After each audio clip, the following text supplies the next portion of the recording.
Toto Wolff talked down the prospect of adding upgrades to Lewis Hamilton's car anytime soon, but another Mercedes figure has contradicted that statement. Mercedes will carry out an enormous amount of work on their cars as they prepare to go again at the Emilia-Romagna Grand Prix.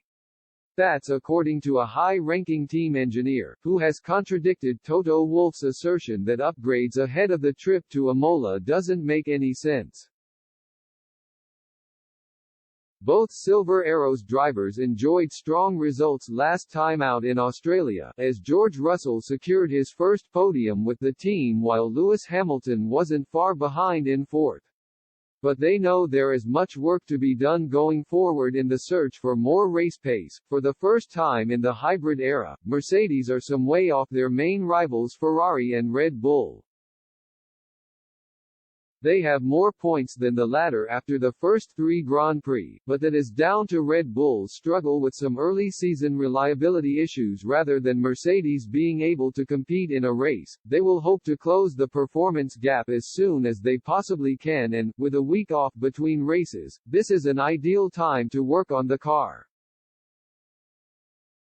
But Wolff dismissed the idea of bringing in any new upgrades ahead of next weekend's Emilia-Romagna Grand Prix, claiming that plan doesn't make any sense. That statement has, however, been contradicted by one of his high-ranking colleagues at Mercedes.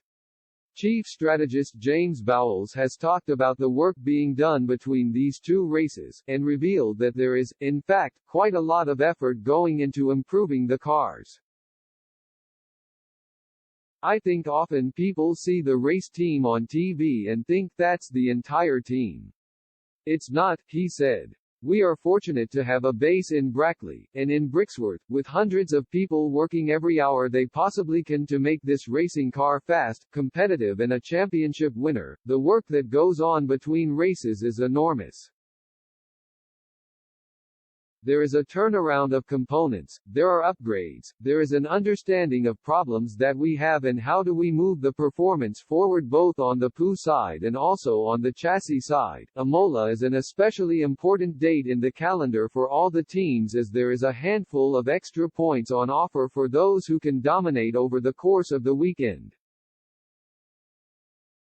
It will host the first sprint qualifying session of the year, this time with a revamped points system which gives teams a chances to secure up to 15 extra points if they can finish first and second in that short-form race. If